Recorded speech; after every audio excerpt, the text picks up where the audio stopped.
হাসিনা নিশ্চয়ই ID card পাসপোর্টে সিম কিনে নাই, তাকে তো ওই দেশের যাদের অতিথি আতিথ্য সে গ্রহণ করেছে ওনাই তো দিয়েছেন। আর আপনি যদি ওনার ভেতর দিয়ে আমাদের দেখতে চান তাহলে মেঘ বারবার আপনাকে বাধা দিবে। আজকে বাংলাদেশ ভারত পররাষ্ট্র সচিব পর্যায়ের বৈঠক অনুষ্ঠিত হয়েছে। সাম্প্রতিক সময়ে বাংলাদেশ ভারত সম্পর্কের যে টানাপোড়েন চলছে, এই বৈঠক কি সেটা কিছুটা প্রশমিত করবে বলে আপনি মনে করেন কিনা? কূটনৈতিক ভাষা বড় জটিল। উনি যা বলেছেন, আমরা যা শুনেছি, সেটাই কি ওনার মনের কথা কিনা, ওনার দেশের মনের কথা কিনা, এটা আমরা আসলে বলতে পারবো না। কি হবে না হবে এটা ওনারা বলতে পারবেন। কিন্তু আমি মনে করি প্রশমিত হওয়া উচিত।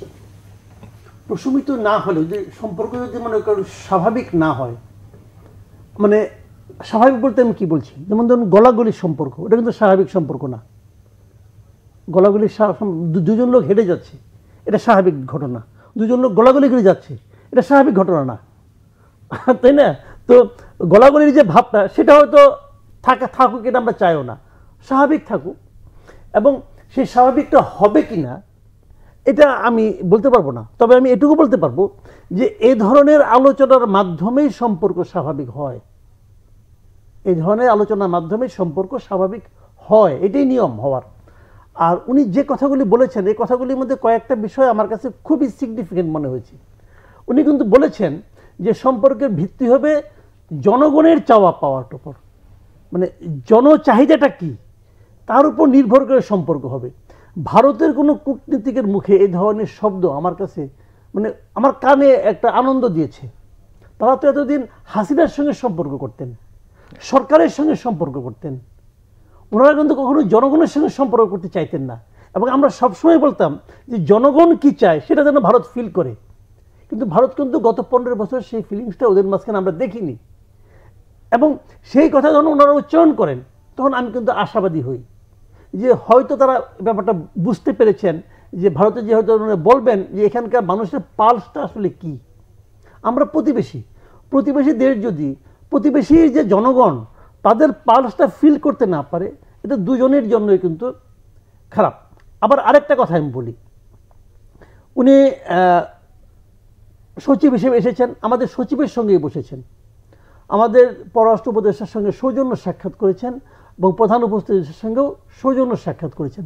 সৌজন্য সাক্ষাৎ করে উনি কি বলেছেন যে আমাদের মধ্যে মেঘ জমেছিল, ছায়া তৈরি হয়েছে। উনি কিন্তু এই বাস্তবতাটাকে স্বীকার করেছেন। এই স্বীকার করাটাও কিন্তু আমি মনে করি এক ধরনের ইতিবাচক ভাব। তবে আমি খালি ওনাদেরকে বলবো, সে মেঘটা কি, মেঘটাকে আইডেন্টিফাই করতে পেরেছেন? মেঘটা হচ্ছে আমার দেশের লোকটা আপনার এখানে যে চলে গেছে, যাকে আপনার আশ্রয় দিয়েছেন, বেসিক্যালি তিনি হলেন মেঘ। আর আপনি যদি ওনার ভেতর দিয়ে আমাদের দেখতে চান তাহলে মেঘ বারবার আপনাকে বাধা দিবে। ওনাকে সরাতে হবে, ওনাকে সরিয়ে আপনাকে ভাবতে হবে। এই জিনিসটা যত তাড়াতাড়ি ভারত সরকার বুঝবে, আমি মনে করি তত তাড়াতাড়ি ওনাকে সরাতে হবে বলতে কি বোঝাচ্ছেন? সরাতে হবে আমাদের সঙ্গে সম্পর্ক করার ক্ষেত্রে মাঝখানে ওনাকে রাখা যাবে না, ওনার কথা মাথায় রাখা যাবে না। ওনাকে এখানে পুনর্বাসন করবেন, পুনঃস্থাপন করবেন, অথবা কোনোভাবে নিয়ে আসবেন, এই যে চিন্তাগুলো, এগুলো মাথা থেকে সরাতে হবে।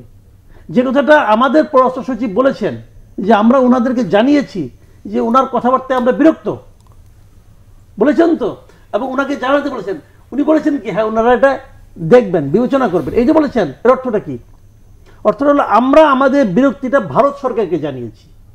এখন উনি ভারত সরকারের আশ্রিত, ঠিক তো? তাহলে উনি যে ফোনটা করেন, আপনি যখন ইন্ডিয়ায় যাই, আমরা একটা ফোন কিনতে হলে কি করি? সিম কিনি, আমরা আইডি কার্ড দিয়ে সিম কিনি, অথবা আমাদের পাসপোর্ট দিয়ে সিম কিনি।